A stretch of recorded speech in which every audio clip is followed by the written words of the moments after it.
Hello, good evening students.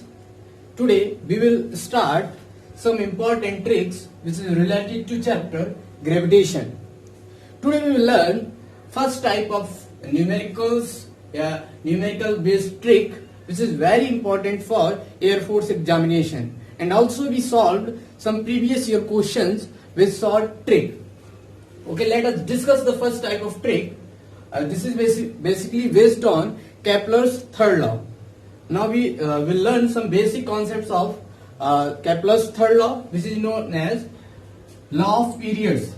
Hindi में जिसको बेटा बोलते हैं परिक्रमण कालों का नियम. ठीक बेटा, देखिए इसमें क्या होता है. अकॉर्डिंग टू दिस लॉ इसमें जो हमारा सन होता है बेटा, सूरज, ओके, जो सन है वो हमारा उसके फोकस पे होता है. जो भी ये जो पथ बनता है बेसिकली इलिप्टिकल होता है, बट न्यूमेरिकल्स में हम इसको स्फेरिकल गोलाकार की तरह अज्यूम कर लेते हैं. ओके, तो इन्होंने केपलर्स थर्ड लॉ यही बताता है कि कोई भी हमारा मान लीजिए प्लैनेट है, ठीक, किसी या सन के अबाउट या अर्थ के अबाउट जो रोटेट करेगा, ये मान लिया हमने अर्थ है, ओके, ठीक, अर्थ, तो इनके बीच की जो एवरेज डिस्टेंस होगी बेटा या मीन डिस्टेंस बोलते हैं, तो वो क्या होता है रिलेशन, बेसिक आपको पता होना चाहिए. जो टाइम ऑफ पीरियड होगा उस टाइम पीरियड ऑफ इसका स्क्वायर डायरेक्टली प्रोपोर्शनल होता है average distance between the planets का होल क्यूब. क्या होती है बेटा, this is the Kepler's third law. अब हमें पता है बेसिकली इस पे अगर क्वेश्चन आता तो आप ऐसे करते हैं T1 अपॉन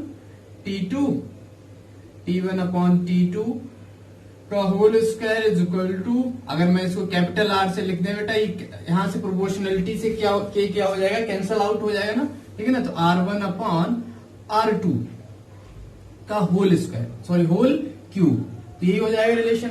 इससे हम करेंगे तो क्वेश्चन सॉल्व हो जाता है, but it is time taking. Okay, तो हम क्वेश्चन जो ट्रिक से कराने जा रहे हैं, तो पहला क्वेश्चन पढ़ते हैं, देखते हैं कितने फास्ट होता है, कितने फास्ट मेथड्स होता है. ओके, पहला क्वेश्चन बेटा कह रहा है कि R त्रिज्या की किसी कक्षा में किसी ग्रह का परिक्रमण काल कैपिटल T है, तो 2R त्रिज्या की कक्षा में उसका परिक्रमण काल होगा. It is very important question, और ये आपका नेवी 2019 प्रीवियस ईयर का बेटा क्वेश्चन है. तो मैं जो ट्रिक बता रहा हूं आपको याद रखना है, ठीक है, ऐसे याद रखना. अगर हमारी R डैश जो भी त्रिज्या होगी, ठीक, n गुना हो जाए बेटा, कितना, n गुना हो जाए प्रीवियस या इनिशियल वाले, याद रखना. ठीक, अगर R डैश जो त्रिज्या है बेसिकली n टाइम्स हो जाए, n प्रीवियस या R जो इनिशियल n टाइम्स हो जाती है, तो हमारा टाइम पीरियड बेटा है सीधे सीधे जो T डैश होगा n की पावर 3y 2 टाइम्स हो जाएगा T इनिशियल जो भी दिया होगा. ठीक है, पहले वाला आपको याद रखना है कि बेटा जो n एज इट इज रखना है, जैसा क्वेश्चन में गिवन है, जैसा हम निकालेंगे वैसा ही इस ट्रिक में रख देंगे, हमारा आंसर आ जाएगा. इस अकॉर्डिंग टू दिस क्वेश्चन हमें जो n की वैल्यू थी बेटा कितनी है, पहले जो त्रिज्या थी R, अब कितनी हो गई 2R, मतलब R डैश हमारी हो गई 2R. तो बेटा n की वैल्यू बताओ 2, तो हमारा टाइम पीरियड बेटा कितना हो जाएगा, T डैश एक लाइन में बताना है 2 की पावर 3/2 इंटू T. अब पता बेटा इसका अंडर रूट लेंगे तो क्या आ जाएगा, √2, इसका क्यूब कर देंगे बेटा तो ये कितना आ जाएगा 2√2T. तो आंसर हमारा कौन सा बेटा सही होगा, answer third is right answer. Okay, next question बेटा जो एनडीए आपका 2015 में पूछा गया है, ये कह रहा है, पढ़ते हैं क्वेश्चन और मैं इंग्लिश में भी प्रोनाउंशिएट इसको कर दूंगा. ओके, कह रहा है किसी ग्रह की त्रिज्या पृथ्वी की त्रिज्या का 50% हो जाए तो ग्रह का परिक्रमण काल होगा यदि पृथ्वी का परिक्रमण काल कैपिटल T हो. तो हमें बेटा सबसे पहले क्या आइडेंटिफाई करना है, we have to identify n. तो n बेटा कहां से निकालना है, देखिए जो त्रिज्या है हमारी R डैश कितना हो जा रहा है 50% ऑफ R अर्थ. ओके, तो ये 50% को आप कैसे लिख सकते हैं बेटा, 50/100 इंटू RE, एंड इसको भी अपन सॉल्व करेंगे तो कितना आ गया 1/2 RE. तो n की वैल्यू बेटा हमें कितनी मिल गई है 1/2. तो we have to put this value as it is in this trick. Okay, तो टाइम पीरियड जो इसका हो जाएगा, क्या हो जाएगा, 1/2 की पावर 3/2 इंटू टी। 1/2 इसका अंडर रूट लेंगे बेटा, तो ये क्या आ जाएगा 1/√2। बच्चों की तरह सॉल्व कर रहे हैं, नहीं तो 1 बाई आंसर, 1 लाइनर है क्वेश्चन, ठीक।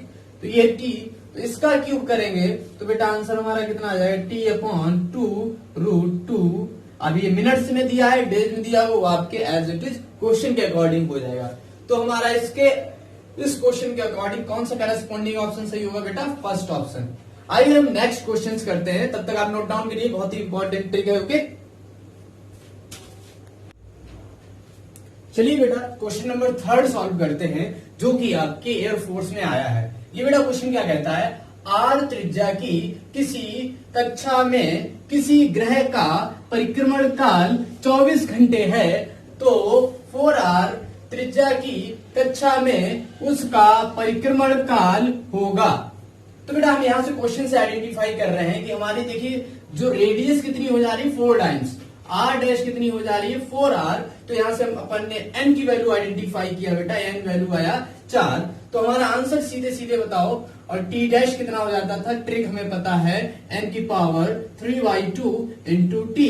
तो यहां से आंसर सीधे सीधे बोलने का t डैश कितना होगा, n की वैल्यू बेटा हमने आइडेंटिफाई किया 4 की पावर 3/2 इंटू टी बेटा पता है 24 घंटे हैं। तो यहां से 4 का अंडर रूट लेंगे बेटा, 2 आएगा, क्यूब इसका क्यूब करेंगे बेटा, और 24 से मल्टीप्लाई, क्यूब किया 2 का तो बेटा 8 आया, 8 को मल्टीप्लाई किया 24 से तो हमारा 192 आया। तो आंसर कौन सा सही हुआ, third option is the right option. Okay, next question जो बेटा आपका एनडीए में आया, भी बहुत ही इंपॉर्टेंट क्वेश्चन है। काफी टाइम से क्वेश्चन इसी को बस डिस्टेंस को कम ज्यादा करता है, और इसमें बहुत बार क्वेश्चन पूछा गया। ओके, तो देखते हैं क्वेश्चन कह रहा है, यदि चंद्रमा पृथ्वी से वर्तमान दूरी की आधी दूरी पर चक्कर लगाता है तो चंद्रमास की अवधि होगी। इंग्लिश वाले बेटा देखें, if moon revolves at a half of present distance then what will be the period of lunar month.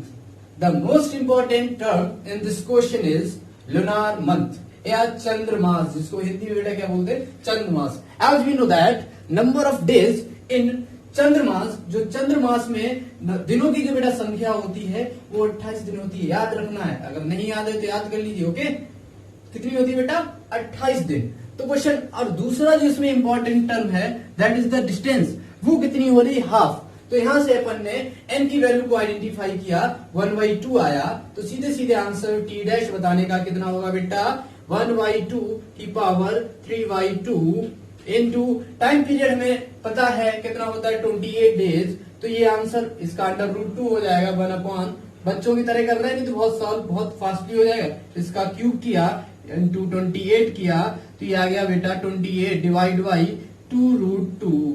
तो यहां से इसको काटा 14 आया, तो यहां से 14/1.414। तो यहां से इसको काटेंगे तो अप्रोक्सीमेट ऑप्शन के अकॉर्डिंग हम देखेंगे तो बेटा 10 आएगा। तो न आंसर हमारा कौन सा होगा, सेकंड ऑप्शन। तो these are the first type of questions. आपको इस ट्रिक में बस याद ये रखना है कि n की वैल्यू जैसी आपने क्वेश्चन में मिली है एज इट इज वैसी रख देनी है, ठीक। आधी दी है या 1/3 दिया, 1/4 दिया, तो जैसी भी दी है वैसी आपको रखना है। जो नेक्स्ट टाइप की इस पे कैपलर्स जो लॉ है उस पे जो क्वेश्चन बनते हैं बेटा न्यूमेरिकल्स, वो परसेंटेज बेस्ड बनते हैं, जो कि हम नेक्स्ट कल वाली वीडियो में बताएंगे। आज के लिए हम होमवर्क और दे रहे हैं, दोनों क्वेश्चनों में थोड़ा थोड़ा सा चेंज करेंगे, जो कि आपको हमें कमेंट बॉक्स में जरूर बताना है, जिससे कि यार हम भी तो देखें आपको जो चीज देना जा रहे हैं वो आप गेन कर रहे हैं कि नहीं कर रहे हैं, हम भी ऐसे ही मेहनत कर रहे हैं। ओके, तो ये बहुत ही इंपॉर्टेंट क्वेश्चन है एयरफोर्स में, एयरफोर्स के एग्जामिनेशन के लिए। तो हम अब देखिए यहाँ पर जो हम थोड़ा सा चेंजमेंट कर रहे हैं बेटा, ये जो हमने रेडियस कर दिया है 8r कर दिया है, तो आपको आंसर बताना है, ऑप्शन से मतलब नहीं है। ओके, तो यहाँ पर भी हमने इसी क्वेश्चन को, यहाँ पर हाफ थी तो बेटा यहाँ पर भी हमने क्या कर दिया है, चार गुना कर दिया, ये दूरी कर दी हमने 4 गुना।